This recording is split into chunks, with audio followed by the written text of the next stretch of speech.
Hi, everyone. I'm Brad Free with David Aragona. This is Derby Watch, and the major prep races for Kentucky Derby 2023 are complete, and we have a pretty good idea of the 20 horses. Well, we know who qualifies right now. We're not sure if the complexion of this top 20 is going to change over the next week or so, but David, for discussion purposes, let's just go with the point standings, and I'll let you introduce the odds revisions, a couple of the additions to the Derby Watch roster, as well as some deletions. So take it away. Yes, quite a few additions and deletions from the list this week. As Brad said, this is the first week that we're really adhering strictly to the point standings. So we do have those top 19 in the point standings all on our list, plus Continuar, who's earned that guaranteed spot through the Japan Road to the Kentucky Derby. So 5 horses off the list this week. Those are Go Rocket Ride, who was scratched from the Santa Anita Derby with an issue, National Treasure, Points Deficient, Slip Mahoney, same thing. Skinner, who we'll talk about a little bit more. He's on the bubble right now in Cyclone Mischief. Similar story with him, hoping for a few more defections to get into the race. The horses that are added to the list this week are Lord Miles, Blazing Sevens, Jace's Road, who had already attained the points, but now guaranteed that he'll have that spot in the starting gate if his connections wanted. Same thing for Sun Thunder, who earned some more points in the Bluegrass last week. And then Wild on Ice, that upset winner of the Sunland Park Derby. His connections finally this week have confirmed that it is their intention to run in the Kentucky Derby. So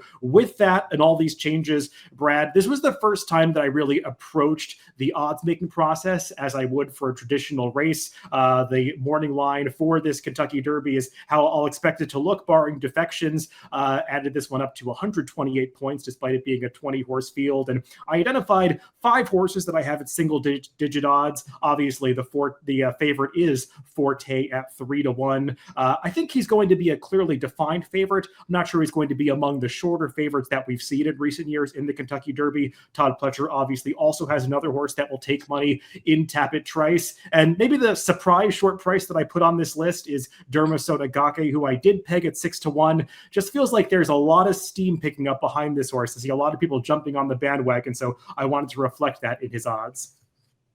Well, Forte and Tapit Trice, what they have done in their recent prep races, certainly justified 3-1 and 5-1. David, I would like you to expand just a little bit more on Derma Sotagake, who I think we've talked about him. His win in the UAE Derby was fantastic. What ultimately led you to drop his odds into single-digit territory, beyond the fact that he is picking up a little bit of momentum, among the public? But what led you specifically to drop him down to 6-1?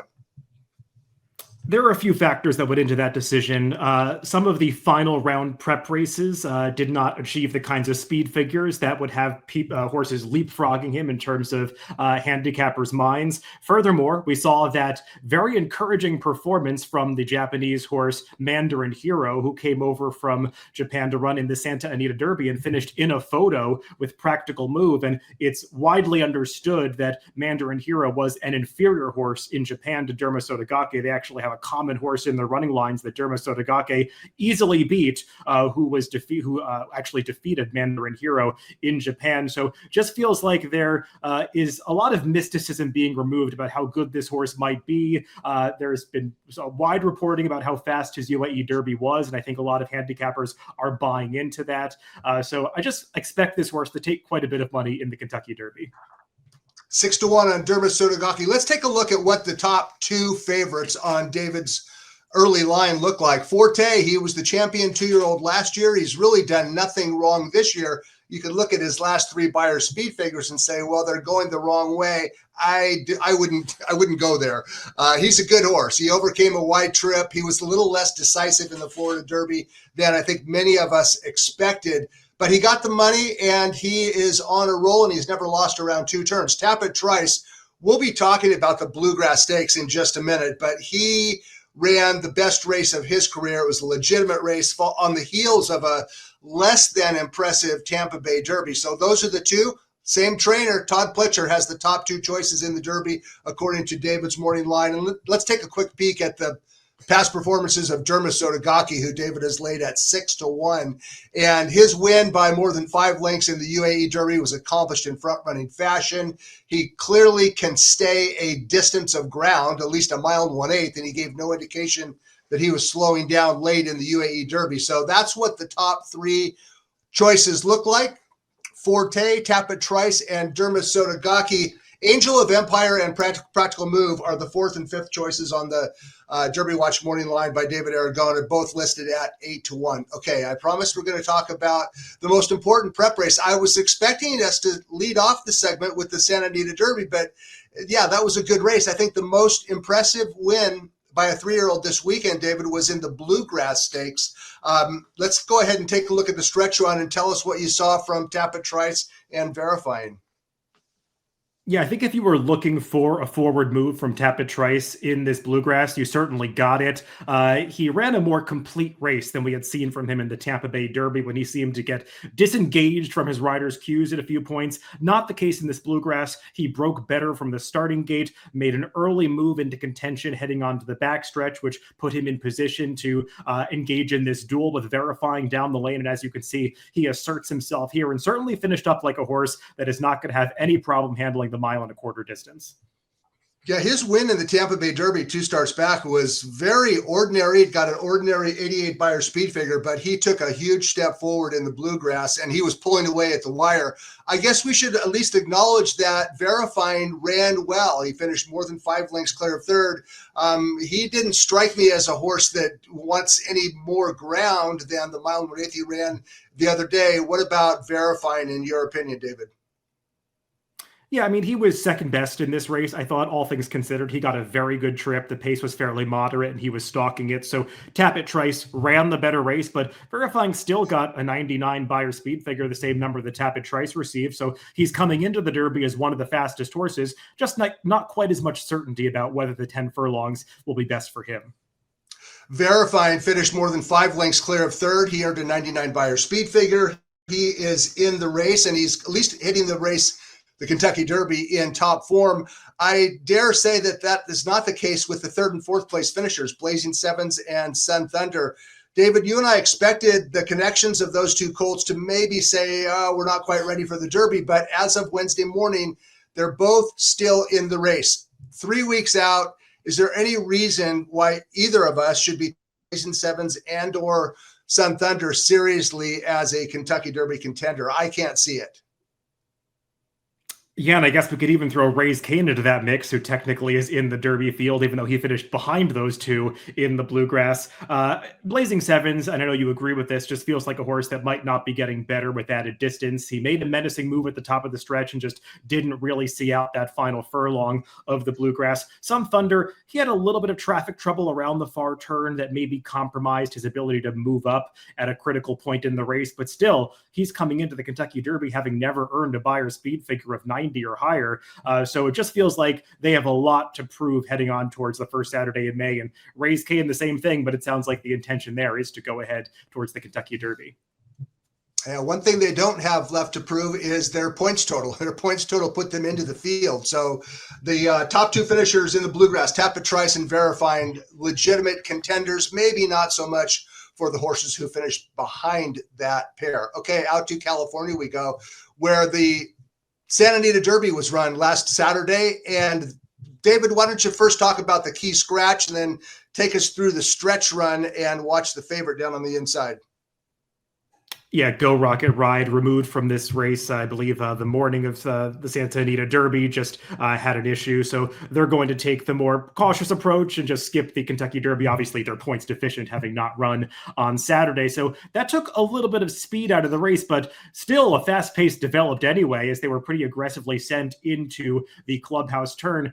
That just didn't seem to bother Practical Move at all. He sat a little bit further off the pace than you might have expected him into that clubhouse turn, but he made an early move up the inside, as he's done in a few of his prior starts, to get into contention around the far turn. And Brad, I've got to say, I really liked the way this horse fought in the final eighth of a mile, because there's a point in the stretch where it looks like Mandarin Hero is engaging, about to go by him. The Practical Move just digs in, never lets that horse get his head in front of him as they come onto the wire. So I like the Practical Move has that tactical speed, the ability to make multiple moves within a race, and also the heart to fight for it at the end.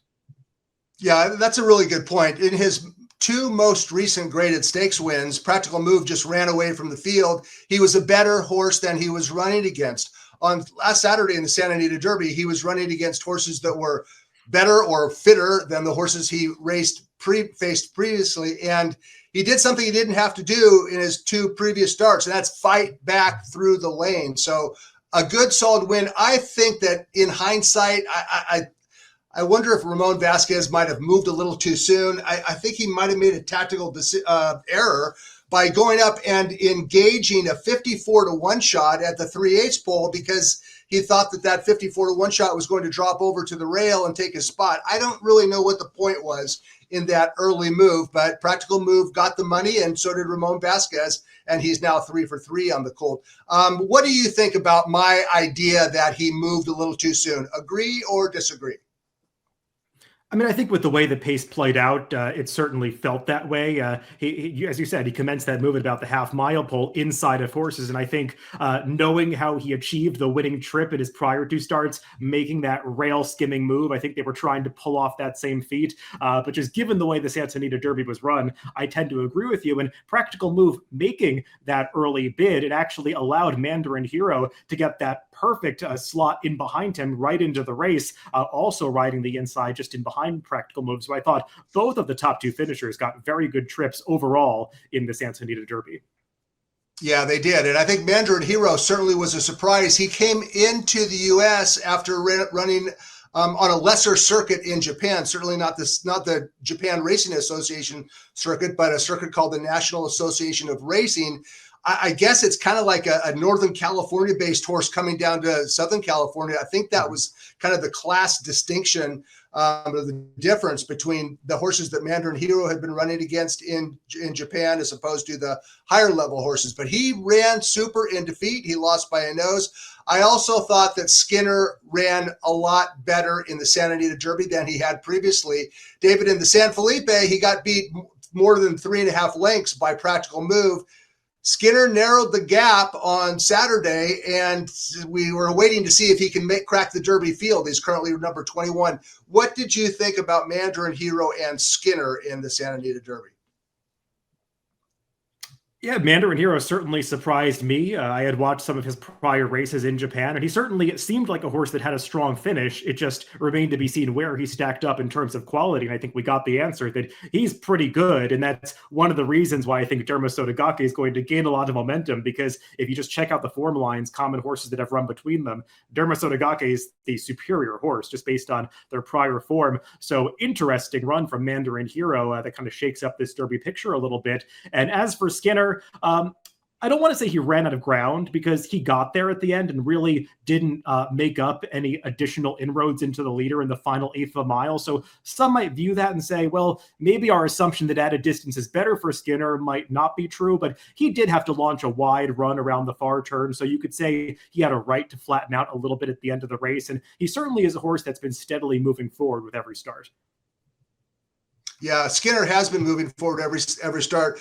Here's the problem with Skinner, and I'm a huge fan. He has to go wide. He has to lose ground because he hates being down inside horses and taking dirt. He had a very bad experience early this winter in training that kind of messed up with his head a little bit. So Skinner's the type of horse that's always going to lose ground. I don't know if you can get away with that in a 20-horse field in the Kentucky Derby, assuming he cracks the starting lineup. Before we start talking about the wood, I want to go back and take a look at the stretch replay, the head-on of the Santa Anita Derby. That's Practical Move on the inside, Mandarin Hero going to squeeze through in between him and Skinner. And right now, this is a horse race, and Ramon Vasquez, right-handed whip on Practical Move. He's going to switch to the left hand very quickly coming up, and watch what happens. Left-handed whip by Vasquez, and Practical Move is coming out at least 2 lanes through the stretch. I'm a little surprised there was not at least an inquiry or possibly an objection, and I'm not going to suggest that Practical Move drifting off the fence caused or compromised Mandarin Hero or Skinner, but I would have liked to have known that that was looked at, because there was a lot going on through the lane. I still think the 1, 2, 3 finishers were the 1, 2, 3 best horses in the race. David, what do you think? Yeah, I mostly agree with all of that. There definitely was some bumping going on at the very end. Mandarin Hero initiated it a little bit at the start, but Practical Move definitely made that final move outward just as they approached the finish line. I understand why stewards don't want to get involved in these races with such high stakes and points on the line to get into the Kentucky Derby. So not surprised that there were not changes in any of these Derby preps, though they all featured close finishes with a little bit of bumping at the very end. All three of these preps we're talking about. No doubt about it. Practical Move. He was in the Derby before they ran the Santa Anita Derby. Skinner needs some help, and Mandarin Hero needs a lot of help. I think he's currently ranked 24th. Okay, let's talk about the Wood Memorial. It's a race that has had not a whole lot of significance with regards to the Kentucky, but there was a horse in here that I have to admit I'm a little disappointed in. Well, I'm referring to the runner-up Hit Show. Let's take a look at the stretch run and talk about the Wood Memorial. Yeah, Hit Show obviously was saddled with a difficult post position, number 13. I thought Manny Franco, all in all, did a pretty good job saving as much ground as he was able to, getting into the 3 or 4 path, heading into the clubhouse turn. And you can see right here in mid-stretch, Hit Show gets into the clear. He has his chance. I mean, he's been under a hard ride for a long time prior to this, but he seems to still be responding. But there's that pesky long shot on the outside, Lord Miles, who was just kind of Hit Show's shadow for the entire race, and he hangs with him right to the finish line and is able to get his head down on the wire first. Yet another race where there was quite a bit of contact in the late stages. The stewards did take a look at this one, and they decided to let the result stand. Kind of a rated race as well, a 93 bar speed figure for Lord Miles. I was disappointed in Hit Show. I thought he would, once he got clear, I thought he'd go and put away the lot and run past the maiden to his inside Dreamlike, who ran well, a lightly raced maiden.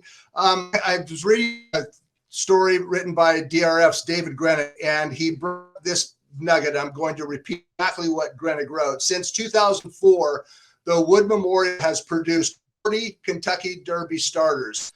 None of them crossed the wire better than 4th. So it's not only a historical challenge to go from the Wood into the Kentucky Derby, but based on that 93 speed figure, I'm going to have a hard time, David, like Miles or Hit Show in the Kentucky Derby. What about you?